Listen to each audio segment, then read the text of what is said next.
Hello everyone. आज हम शुरू कर रहे हैं किंगडम प्रोटिस्टा। इससे पहले हमने बात करी थी किंगडम मोनेरा की, जहां पर हमने पढ़ा था you bacteria, blue green algae, mycoplasma और आर्की बैक्टीरिया, जो कि हमने बहुत अच्छे से समझा था। जो भी हम यहाँ पर टॉपिक समझ रहे हैं वो नीट एम से रिलेटेड है।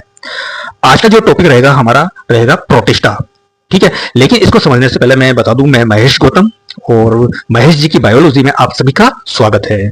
अगर आपको कंटेंट अच्छा लगा या लगे तो आप इसे जरूर लाइक करें और अपने फ्रेंड्स को जरूर शेयर करें, साथ में सब्सक्राइब करना ना भूलें। तो समझते हैं, यहाँ पर जो भी हम समझेंगे आपके नीट एग्जाम एम्स एग्जाम से रिलेटेड होगा, कोई एक्स्ट्रा नहीं होगा ना कोई कम होगा।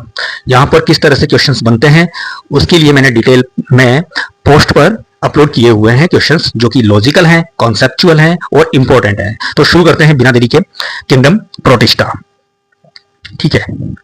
किंगडम प्रोटिस्टा, किंगडम प्रोटिस्टा में हमने यूनिसेल्युलर और यूकैरियोट को इंक्लूड किया है। इससे पहले जो हमने मोनेरा पढ़ा था उसमें हमने इंक्लूड किया था प्रोकैरियोट्स को। जितने भी प्रोकैरियोट्स हैं are include in the Monera.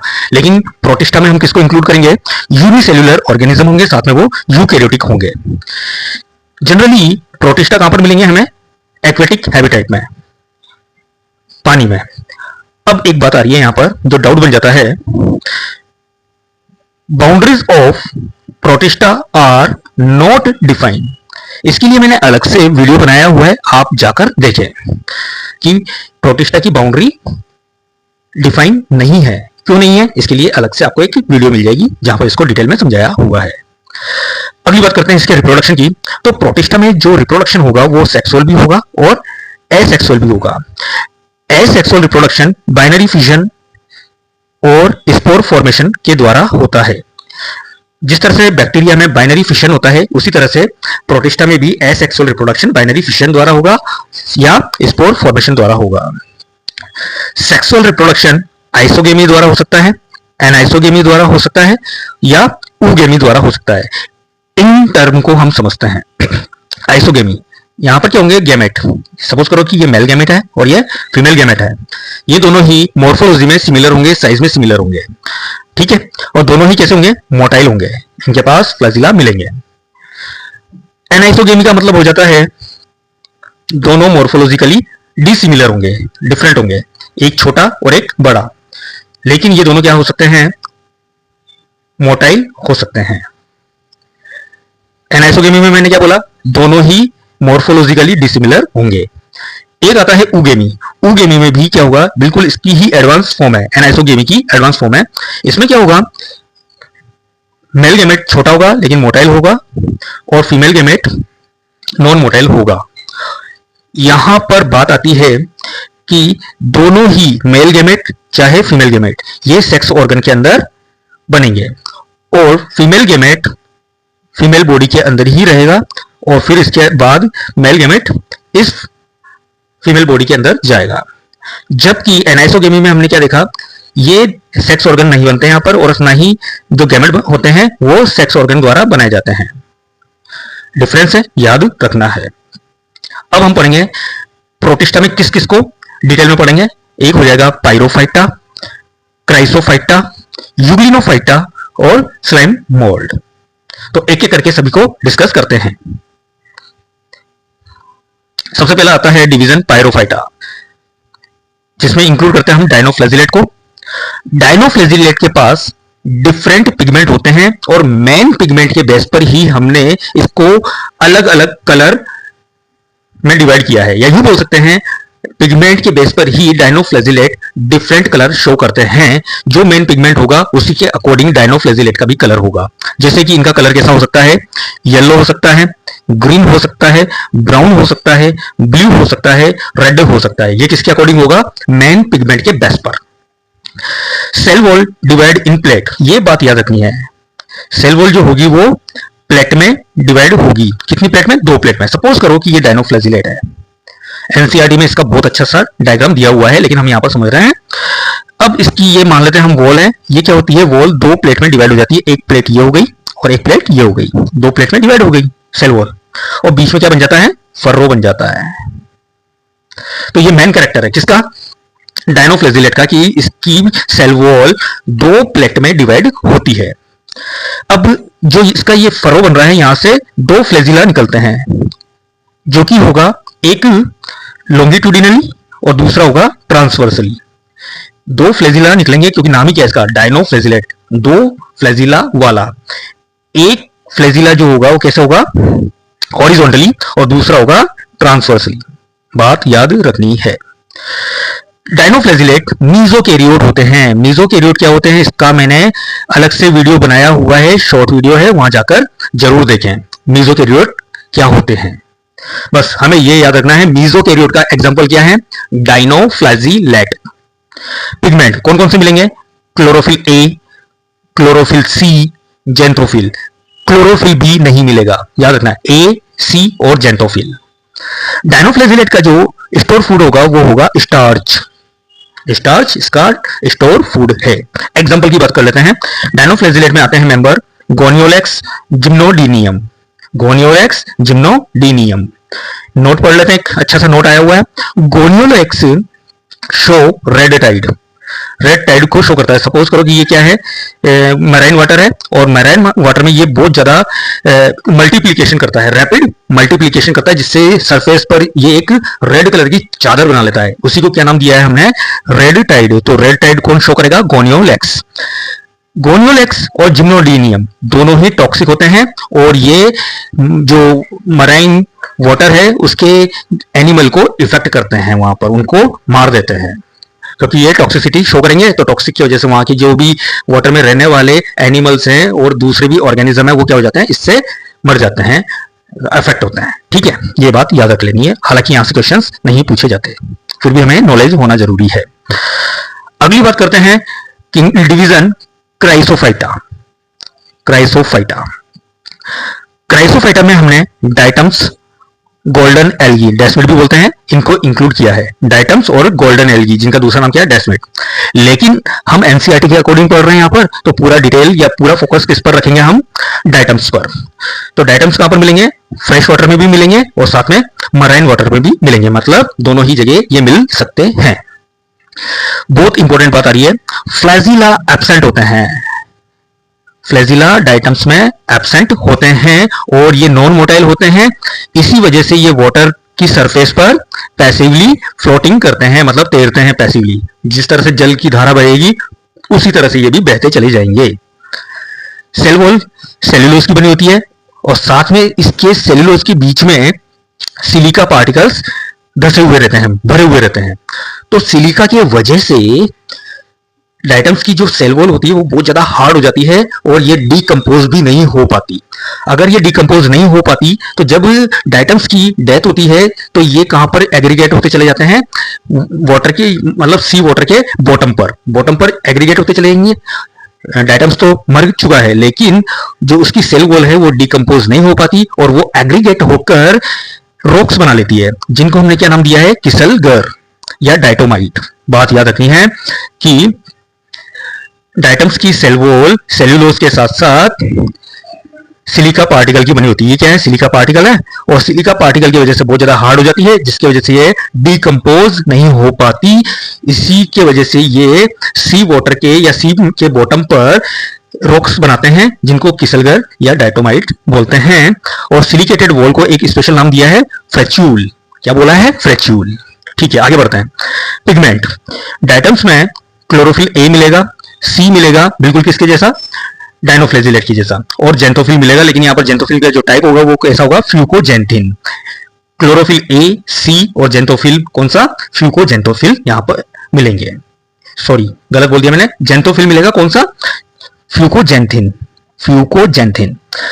अब हमने यहां पर डाइटम्स को क्या बोला है, चीफ प्रोड्यूसर इन ओशन। समुद्रों में ज्यादा फोटोसिंथेसिस कौन करता है, डाइटम्स करते हैं, और हाई प्रोडक्टिविटी शो करते हैं। मतलब यहां पर ये फोटोसिंथेसिस ज्यादा करेंगे क्योंकि इनका अमाउंट भी ज्यादा है, तो फोटोसिंथेसिस करेंगे और हाई अमाउंट में ग्लूकोज का प्रोडक्शन करेंगे। स्टोर फूड की बात कर लेते हैं, ल्यूकोसिन और फैट है। रिप्रोडक्शन की बात करेंगे तो इनके अंदर जो रिप्रोडक्शन होगा वो किसके द्वारा होगा, ऑक्सोस्पोर के द्वारा होगा। बात याद रखनी है। ठीक है, आगे बढ़ते हैं। डिवीजन यूग्लिनोफाइटा, जिसमें हम इंक्लूड करते हैं यूग्लिना को। ठीक, बढ़ते हैं आगे। Presence of photosynthetic pigment in chloroplast. इनके क्लोरोप्लास्ट में फोटोसिंथेटिक पिगमेंट मिलेंगे, और किसके जैसे मिलेंगे वो याद रखना है, बहुत बड़ी बात है, हायर प्लांट जैसे। क्योंकि हायर प्लांट में क्या मिलता है, क्लोरोफिल बी मिलता है, ए मिलता है और जेंटोफिल मिलता है। एक तरह से हम ये भी बोल सकते हैं, क्लोरोफिल बी का मिलना एक एडवांस कैरेक्टर को शो करता है, क्योंकि क्लोरोफिल बी हायर प्लांट में मिलेगा। इसी तरह से यूग्लिना में भी क्लोरोफिल बी मिल रहा है, तो यहाँ के जितने भी फोटोसिंथेटिक पिगमेंट्स होंगे वो किसके जैसे होंगे, हायर प्लांट जैसे होंगे। अब अगली बात आती है, बहुत इंपॉर्टेंट बात, इनके अंदर सेल वॉल नहीं मिलेगी, नहीं मिलेगी, नहीं मिलेगी। तो दो कैरेक्टर देखे हमने कि इनके अंदर फोटोसिंथेसिस हो रहा है क्योंकि क्लोरोप्लास्ट मिल रहा है, और इनके अंदर सेल वॉल नहीं है। तो इनके कुछ कैरेक्टर किसके जैसे हो गए, सेल वॉल का नहीं मिलना एनिमल, क्लोरोप्लास्ट का मिलना प्लांट। इसीलिए हमने यूग्लिना को क्या बोला है, link between plant and animal. क्यों, क्योंकि इनके पास क्लोरोप्लास्ट मिल रहे हैं, फोटोसिंथेसिस कर रहा है, इनके पास सेल वॉल नहीं मिल रही, तो ये क्या शो कर रहे हैं कि ये एनिमल हैं। तो इनको इन दोनों के बीच का लिंक माना गया है, प्लांट और एनिमल के बीच का। अब एक और बात आ रही है, in the presence of light they are autotrophic. अगर लाइट होगी तो ये फोटोसिंथेसिस करेंगे और क्या कहला जाएंगे, ऑटोट्रॉफिक। लेकिन अगर लाइट नहीं है तब ये क्या करेंगे, ये स्मॉल एनिमल पर डिपेंड होंगे फूड के लिए। मतलब in the presence of light they are predating on smaller animal. मतलब ये ऑटोट्रॉफिक भी होते हैं और साथ में हेटेरोट्रॉफिक भी होते हैं। इनके पास दो फ्लैजिला मिलेंगे, एक लाइन छूट गई, इसको बाद में देख लेते हैं। इनके पास दो फ्लैजिला मिलेंगे, एक फ्लैजिला होगा फंक्शनल और एक होगा नॉन फंक्शनल। मतलब एक ही फ्लैजिला यहां पर काम करेगा, इसको मोबिलिटी प्रोवाइड करेगा। हाँ, हमने बोला कि इसके पास सेल वॉल नहीं होती, तो ये क्या है, सेल मेम्ब्रेन, और सेल मेम्ब्रेन के चारों तरफ प्रोटीन की एक कवरिंग होती है जिसको क्या नाम दिया है, पेलिकल। ये इंपॉर्टेंट बात आ जाती है, पेलिकल यूग्लिना का एक कैरेक्टर हो गया कि इनके पास सेल वॉल नहीं मिलेगी, लेकिन सेल मेम्ब्रेन एक प्रोटीन की कवरिंग से कवर होगी जिसको नाम दिया है पेलिकल। ठीक है, आगे बात करते हैं। हाँ, इंपॉर्टेंट बात है, कॉन्ट्रैक्टाइल वैक्यूल मिलेगी इनके अंदर, और क्या काम करेगी वो, ऑस्मो रेगुलेशन। इसको समझते हैं, इसको समझने के लिए हम लेते हैं एक और नया पेज। देखो, हमें पता है कि यूग्लिना है, और यूग्लिना कहां पर मिलेगा, वाटर में। ये यूग्लिना है, यूग्लिना वाटर में मिल रहा है, इसके पास एक कॉन्ट्रैक्टाइल वैक्यूल होगी। अब इसका फंक्शन समझते हैं। देखो, पानी में मिल रहा है तो पानी कंटिन्यूअसली ऑस्मोसिस करके इसकी बॉडी के अंदर जाएगा। अगर कंटिन्यूअस पानी इसकी बॉडी में जाएगा तो ये फूल के कुप्पा हो जाएगा, और फूल के कुप्पा होकर फट जाएगा, बर्स्ट हो जाएगा। लेकिन इसके पास क्या है, कॉन्ट्रैक्टाइल वैक्यूल। तो वाटर जा रहा है बॉडी के अंदर, फिर इसके बाद ये कहां पर जाएगा, वैक्यूल के अंदर। तो वैक्यूल कंटिन्यूअस वाटर का एब्जॉर्प्शन करते हुए फूलती चली जाएगी, बढ़ती चली जाएगी, और एक पर्टिकुलर साइज हो जाने के बाद इसमें हो जाएगा कॉन्ट्रैक्शन, और कॉन्ट्रैक्शन होते ही पूरा वाटर बाहर निकल जाएगा, और बाहर निकलते ही इसकी जो नॉर्मल साइज वापस ये गेन कर लेगा। तो यहां पर ये क्या कर रहा है, कॉन्ट्रैक्टाइल वैक्यूल ऑस्मो रेगुलेशन कर रहा है। वाटर, मिनरल, आयंस, जितने भी मटेरियल्स हैं, इनकी कंसंट्रेशन को मेंटेन करने का काम कर रहा है। बढ़ते हैं आगे। स्टोर फूड याद रखना है, पेरामाइलम और स्टार्च फैट।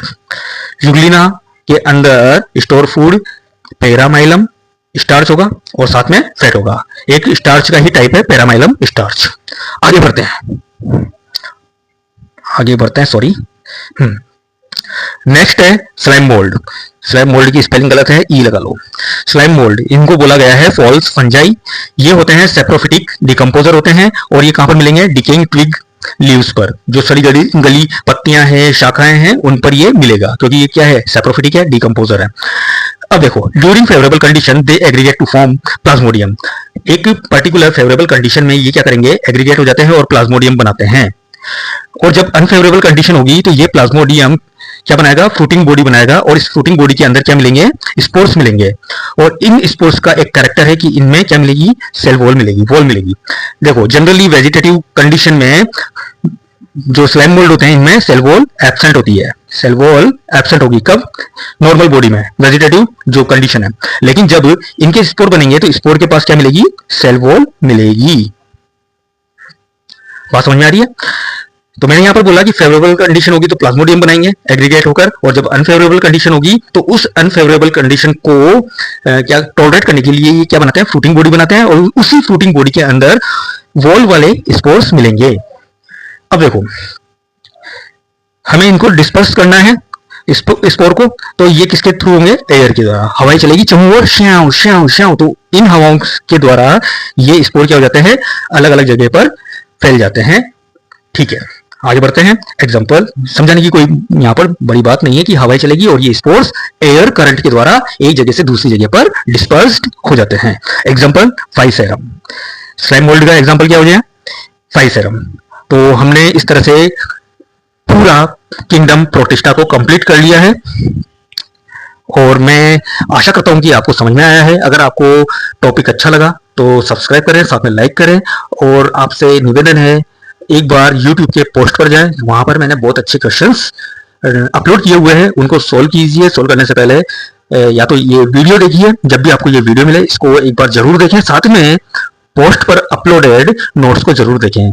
और इसी के साथ मैं आपसे बोलना चाहूंगा बाय, थैंक यू, थैंक्स।